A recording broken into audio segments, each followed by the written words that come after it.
Buongiorno care amiche, buongiorno cari amici. Oggi vi leggerò ancora un racconto tratto dal libro Le mie fiabe africane di Nelson Mandela. Bene, e questa favola che vi racconto si intitola La regina lupa. Un vecchio sultano che governava la sua terra da lunghi anni doveva un giorno attraversare a cavallo una foresta. Era una bellissima giornata estiva e su ogni albero cantavano gli uccelli, ma il sultano non li sentiva. I suoi pensieri erano rivolti alla moglie, che era morta qualche mese prima e per la quale era ancora in lutto. Il popolo voleva un'altra sultana, ma nessuna delle dame di corte destava il suo interesse. Faceva caldo e il sultano aveva sete. Giunto alla capanna di un taglialegna nella foresta, mandò uno dei suoi servitori a bussare per chiedere dell'acqua. Aprì la porta una bellissima ragazza. Era così bella che il soldato che aveva bussato alla porta non riusciva a credere ai suoi occhi.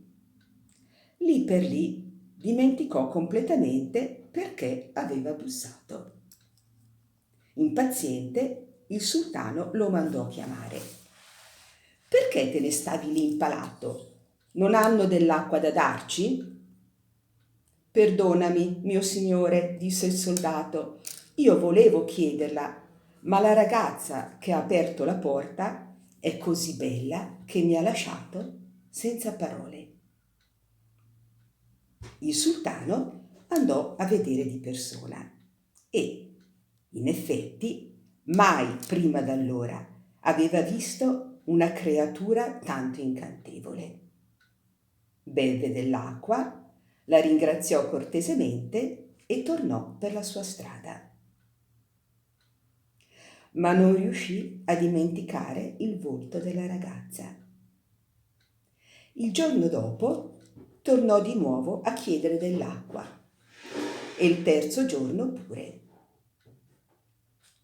La ragazza cominciò allora ad avere paura, poiché si rendeva conto che il sultano si era innamorato di lei e intendeva farne la sua sultana.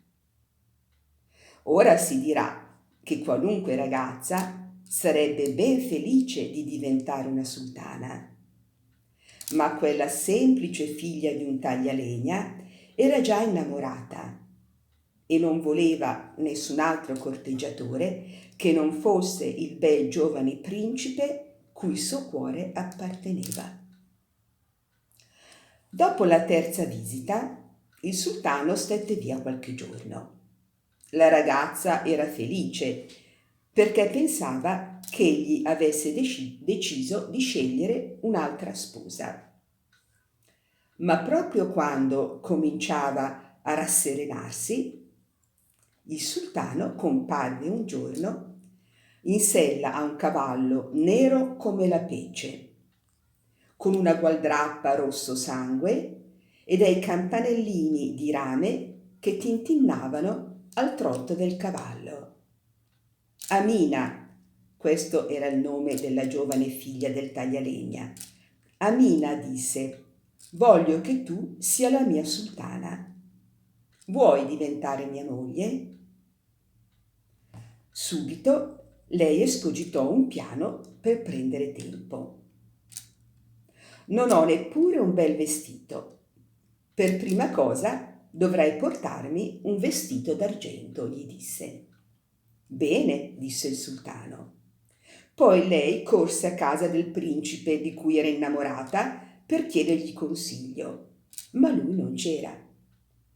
Il giorno dopo il sultano giunse su un cavallo bianco come la neve, con la gualdrappa argentea e i campanelli d'argento che tintinnavano al trotto del cavallo.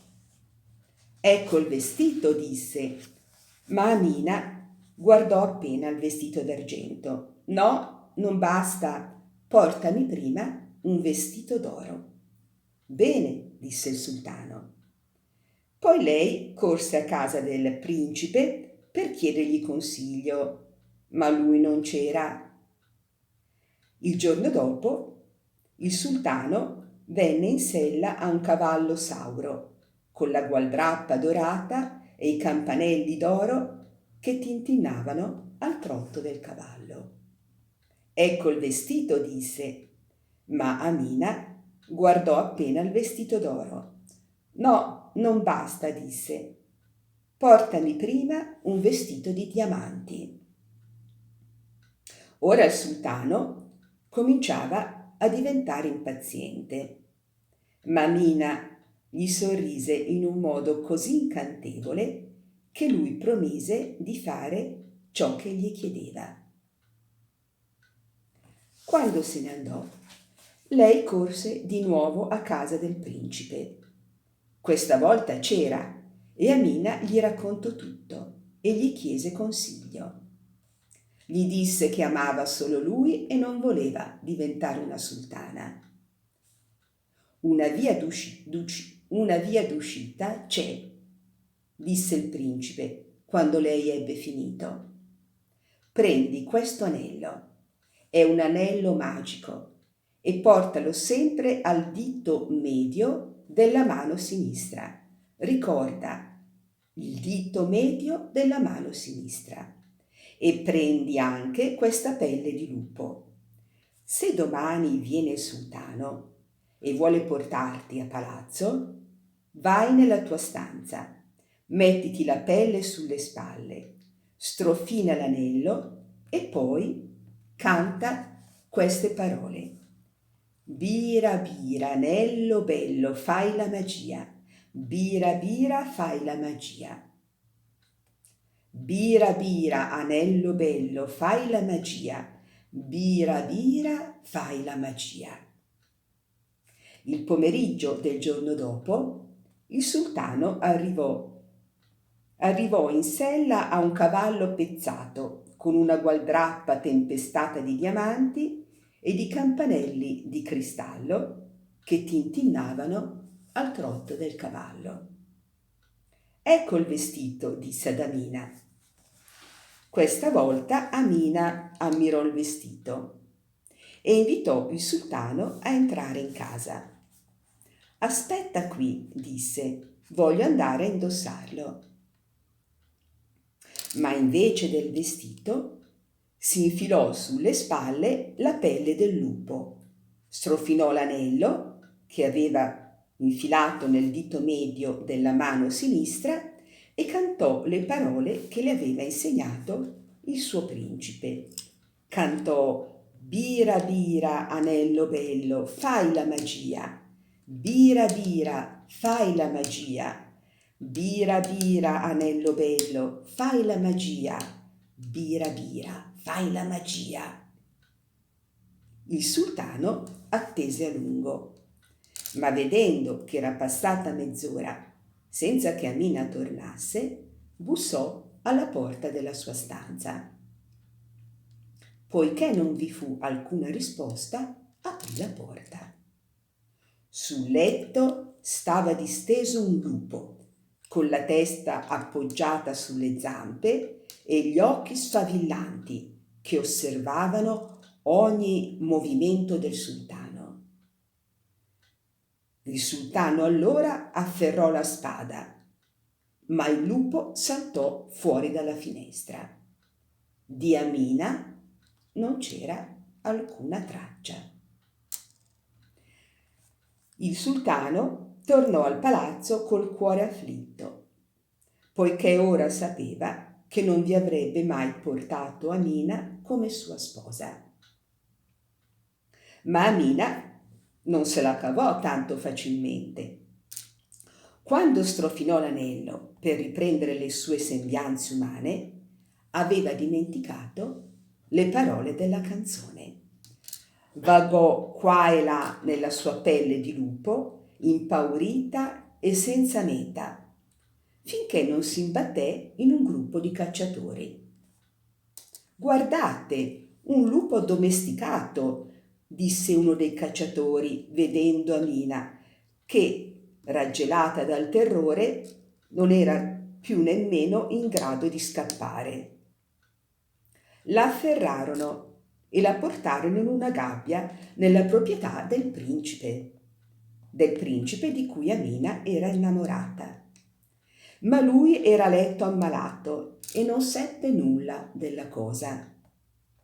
Quel pomeriggio, subito dopo il tramonto, un paio di cacciatori portò al lupo dell'acqua e un pezzo di carne, ma il lupo non volle mangiare nulla. «Morirà di fame», disse uno. «Oh beh, non sarà certo per colpa nostra», disse l'altro. «Qui c'è cibo più che a sufficienza». E poi chiese al suo compagno: «Stasera andrai al ballo a casa del fratello del principe?» «Certo che ci andrò». A sentire queste parole, Amina fu colta dal desiderio irrefrenabile di partecipare al ballo.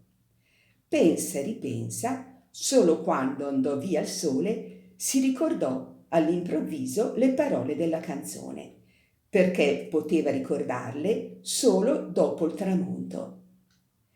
Strofinò l'anello e cantò le parole che le aveva insegnato il principe. «Bira, bira, anello bello, fai la magia. Bira, bira, fai la magia. Bira, bira, anello bello, fai la magia. Bira, bira, fai la magia».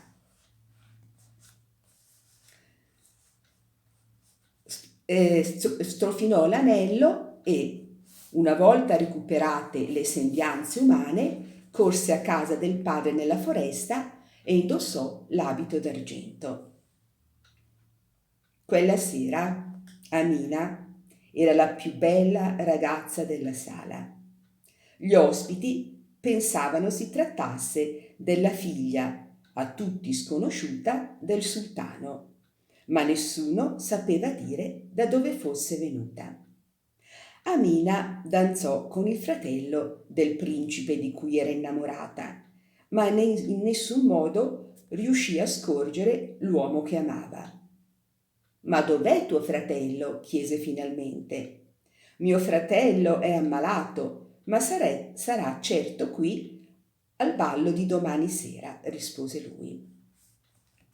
Poi Amina sgusciò via dalla sala, andò a casa e scambiò il vestito d'argento con la pelle del lupo, strofinò l'anello e cantò la canzone.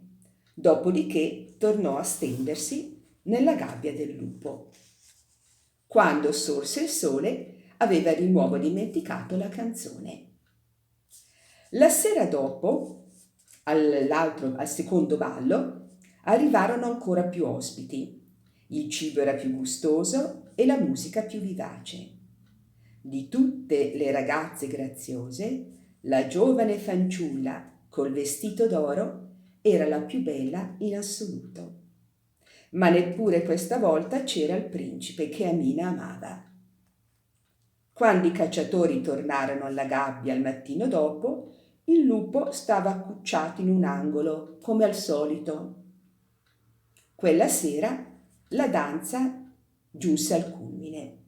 Gli ospiti indossavano i loro abiti migliori, le luci sfavillavano come non mai, 2 orchestre si alternavano nel suonare la musica e le danze proseguirono a oltranza. La più bella di tutte le belle era Amina, con l'abito tempestato di diamanti, ma il principe non c'era. Allo scoccare dell'alba, Amina andò a scambiare il vestito di diamanti con la pelle di lupo e si infilò nella gabbia. Quel giorno il principe finalmente si alzò dal letto, guarito, e mentre camminava nel giardino si imbatté nella gabbia. «E dunque, cos'è mai questa?» chiese a uno dei cacciatori presenti. Il cacciatore gli raccontò di come il lupo era stato catturato nella foresta. Poi arrivò il fratello del principe e gli raccontò della bellissima fanciulla che aveva preso parte alle danze. Che fosse Amina, la figlia del taglialegna, si chiese il principe e andò a piazzarsi davanti alla gabbia del lupo. Amina chiamò.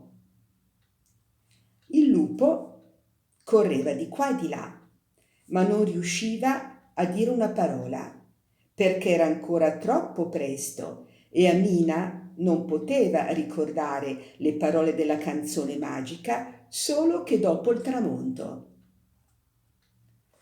Ma il principe sapeva che era Amina. Aprì la porta della gabbia, afferrò il lupo per la gola e ordinò alle guardie di ucciderlo subito. Le guardie fecero come il principe aveva detto. Uccisero il lupo e così improvvisamente comparve Amina, più bella che mai, e il principe l'abbracciò e la portò a casa sua. Col tempo il principe divenne sultano e da allora soprannominò la moglie la regina lupa. Bene, spero che questa favola vi sia piaciuta, ne cercherò un'altra da leggervi la prossima volta che ci incontreremo. Vi auguro di passare delle belle giornate, ci vedremo presto e vi abbraccio tutti stretti stretti. Buona giornata e sorridete sempre.